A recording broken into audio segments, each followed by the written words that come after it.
I'm not an Arsenal fan, but when the results come in on a Saturday and Arsenal have been beaten or drawn or whatsoever, they just think, oh, I'm just going to go make a cup of tea. I'm going to give it an hour, and then I'm going to go. And those guys, like, I feel for DT and Troops. Those guys, I feel for them because they're in it deep. And but I have to sit there and laugh because it's so funny, fan blood. You know what I'm saying? And what was I saying, Robbie? I've had enough, Robbie. I can't take it no more, Robbie.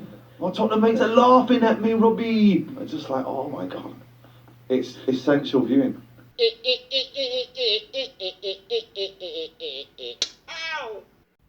Good evening and welcome to our overview for Slap of the Day, which is an animated football punditry show that covers all 10 weekly Premier League games in one sitting. Joining me in the studio tonight are our resident pundits, Elaine Shearer, and Jermaine Anus. Aye, Chuck. Before we move forward, I'll pass you over to our roving reporter, Guy Melton Mowbray Pork Pie, for a brief roundup of how BBC Sport run their football-related content. In 2018, the BBC extended its highlights deal, which allowed the broadcaster to continue making Premier League football content for 3 more years. The extension cost the BBC £211.5 million, which is £70.5 million a year. It has allowed them to keep their flagship show, Match of the Day, and its Sunday night version, Match of the Day 2. The BBC also got to keep Football Focus, which has almost no viewers, and the Premier League show, which has now been cancelled, as that had literally no viewers. Thank you for that reminder.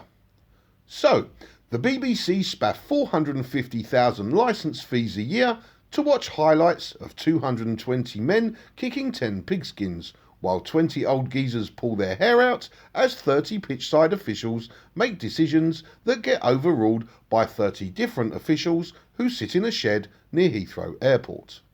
The Premier League is worth over £9 billion, as the UK pulls in £5 billion and foreign rights grab a further £4.2 billion, and that begs one simple question.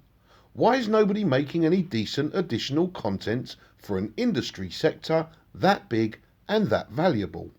Answer: it's because the Premier League charge an extortionate amount of money for matchday footage, so any show that requires said footage will need a stupidly large production budget, which tends to scare the crap out of conventional broadcasters. It's a hole that the Premier League has dug for itself, and much like Bricktop's pocket, it's a hole that they can never get out of, as the instant they allow a small production company to make content for pennies, the broadcasters that currently pay through the nose will demand rebates and refunds. Thank you, Gary. So, to summarise, in the UK, B-Sky B, BT Sports, the BBC and Arthur Scargill collectively spend over £1.6 billion a year on the Premier League. £1.6 billion is big business, so the hair is slick, the shaves are clean, the suits are shiny, and the corporate image is squeaky clean, which is a million miles away from an uncouth, hard-working, hairy Larry Scroat who drinks beer, smokes fags, scratches his arse, and forks out £50 a month for his sports channels. This means there are two types of people out there: those who entertain and those in need of entertainment. If you are the entertainer, you'll earn a 6-figure salary and do lunch at the Ivy, Nobu or Wolseley. If, on the other hand, you are in desperate need of being entertained, well, the closest you're going to get to alfresco is a kebab as you stumble home from the pub. On your own, £50 a month is nothing. However, if there's 1 million of you, that's £50 million a month. And as B-Sky B have a reported 10 million subscribers, that's £500 million a month, which is £6 billion a year. So remember, whereas the Premier League pulls in £1.6 billion a year, all of that money comes from millions of little football addicts just like you, who feed their habits on a monthly basis, one subscription at a time. Right then, with another pointless international break completed, the Premier League returned, and to give you the gist of what we do here at Slap of the Day, we're going to focus on the most important game of the week, as Manchester City travel to Tottenham Hotspur. If City can grind out a win, they'll be 2 points behind the mighty Spurs. However, if Spurs can stay on form and collect all 3 points, they'll go top of the league until Leicester play Liverpool. As you already know by now, Spurs beat City 2-0 and scooped the top spot. Normally, we'd go over to Pork Pie for his post-match interviews with the players and managers. However, Jose is a big shot and I'm top dog on this show, so I'm dealing with the special one myself. Good evening, Jose. Well, good evening, Gary. Where is Pork Pie? Don't worry about him, Jose. You're here with me. But I don't want to be here with you. You are disrespectful to me. I've done no such thing. 1 year ago, Poch was sacked. You went to Twitter and said good luck with finding a better replacement. It is not going to happen. Ah, yes. Thing is, though... But the thing is nothing, Gary. After 12 games with Poch, Spurs were in 14th position. After 12 games with me, they are top of league for 1 month. Yes, they are top because I am special. Indeed. While you are challenging Paul Merson for worst psychic pundit ever. Right then, over to you, Pork Pie. No, that's okay. I can stay here on the sideline to watch you getting your power groove on with Jose just a bit longer. Keep this up, and next week's interviews will be done by Tony Hubba Gubba Bubble Gum. Jose Mourinho! You're sitting pretty at the top of the league, and as Leicester went down heavy to the bin dippers on Sunday, you'll stay top all week, which is significantly longer than the 20-minute spell you had last week when you played past the parcel with Southampton, Chelsea and Leicester. Spurs, the league leaders, sum it up in a word. Special. Sum it up with a noise. Wow. Sum it up with a smile. Good man. Moving on. Having spoken with the winners, it's time to speak to the losers. Pep, you came to Manchester City to throw money to win the Champions League. But the way things stand, you'd be hard-pressed to be in the running for the Premier League. What's gone wrong? Money, I need more money. You need more time, Baldy. Unfortunately for you, time has been provided with a 2-year contract extension, which means you'll be able to work on your tactics as well as your excuses. And now for a word with one of your players.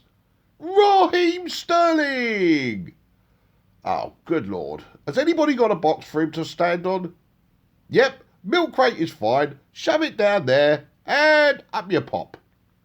Sterling, not fit enough to play for your country, but fit enough to play for your club, as pointed out by Jose Mourinho. Thank you, Pork Pie. You're welcome, sir. Now then, what have you got to say about losing to Spurs? Hey, come on, Harry. We lose to Spurs all the time now, you know what I mean? And they bluffed us out of the Champions League when my goal got disallowed because Aguero's toenail was offside. Then we come to the lane and Bergwijn slap our ass. So today ain't really that surprising, is it? You know what I mean, Harry? That's an extraordinary voice you've got there. Gary! The Premier League runs for 38 weeks, and each week houses 10 games, which means there are 380 games a year that need covering. Amazon Prime paid £90 million to broadcast 20 games a year for 3 years over the festive periods, which is £30 million a year or £1.5 million per game. Unfortunately for Amazon, that equates to a 1-month subscription followed by an 11-month cancellation, as football fans only want football-related content. The same thing happens with BT Sport once the Champions League ends and B-Sky B as soon as the Premier League is over, as there's not much point in retaining a subscription if you're not getting the content you crave. Slap of the Day will cover all 380 games a season, which is 10 games per week for the 38 match weeks. In covering Man City v Spurs, the on-screen runtime was 3 minutes and 50 seconds, so covering 10 games would take 39 minutes. We can then add the studio pundits, mistakes by officials and VAR cock-ups, although it's possible to aim for a half-hour slot by reducing the time allocated to each game. As a broadcaster, what have you got to lose? I mean, aside from 38 weeks of subscription fees from people that are looking for content that appeals directly to them. Is it possible to make a Premier League football show that does not require any matchday footage? I'm going with a resounding yes, as this man has managed to do it not once, but twice, as AFTV is his online brainchild, while the Real Football Fan Show is a variant of AFTV that he has taken to a national broadcaster. As pointed out by Noel Gallagher at the start of this presentation, AFTV is original football schadenfreude, as their ratings only go through the roof when Arsenal lose. And why? Well, it's a careful blend of meltdowns and insane excuses. What a legend now. I remember your kind words where you were saying that you're a regular watching AFTV. You still watching? Yeah, but it's not that great this season because you're kind of doing all right. I was you know what I mean? When Arsenal beat Mould, were they in the kitchen with a can of Mr. Muscle? When Arsenal beat Mould 4-1, the viewing figures were around 10,000 views. And when Arsenal beat Liverpool, you have 24 and 22,000 views.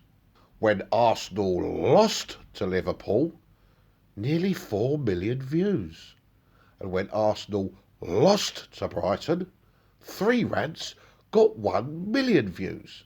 And when Arsenal lost to Spurs, 2 rants, 750,000 views. AFTV do have over 1 million subscribers.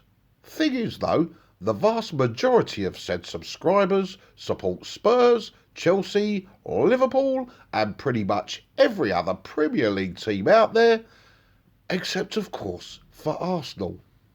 AFTV was made by Arsenal fans for other Arsenal fans. However, the everlasting demise of Arsene Wenger, coupled with Arsenal's drop in form, saw AFTV turn Arsenal Football Club into an EPL laughing stock, which all came to a head at Goodison Park, where AFTV had to get police protection, but not from the Evertonians, as AFTV needed police protection from their fellow Arsenal fans.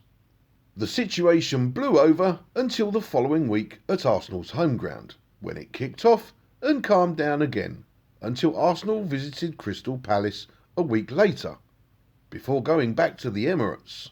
The Premier League is worth over £3 billion a year, yet there doesn't appear to be a single broadcast executive on the planet that fully understands why.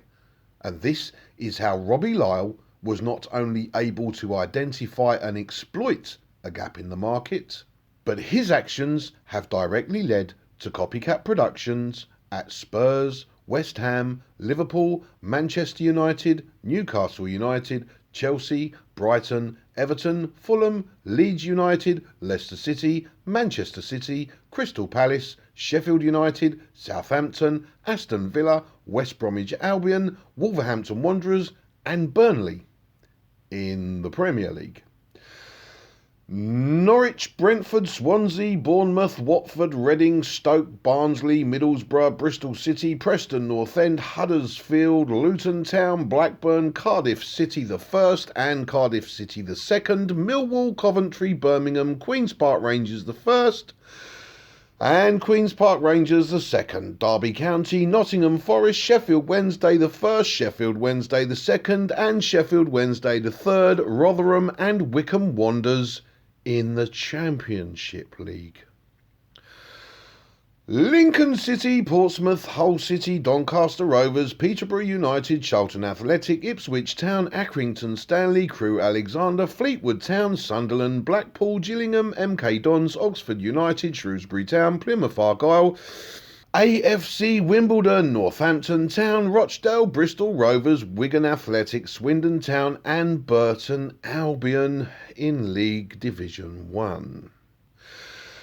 Newport County, Forest Green, Carlisle, Cheltenham, Morecambe, Salford City, Exeter City, Cambridge United, Crawley Town, Leyton Orient, Walsall, Colchester, Tranmere Rovers, Oldham Athletic, Bolton Wanderers, Port Vale, Harrogate Town, Bradford City, Scunthorpe United, Barrow, Mansfield Town, Grimsby Town, Stevenage and Southend United in League Division 2. I mean, even non-league clubs like Wrexham and Torquay United are getting in on the act.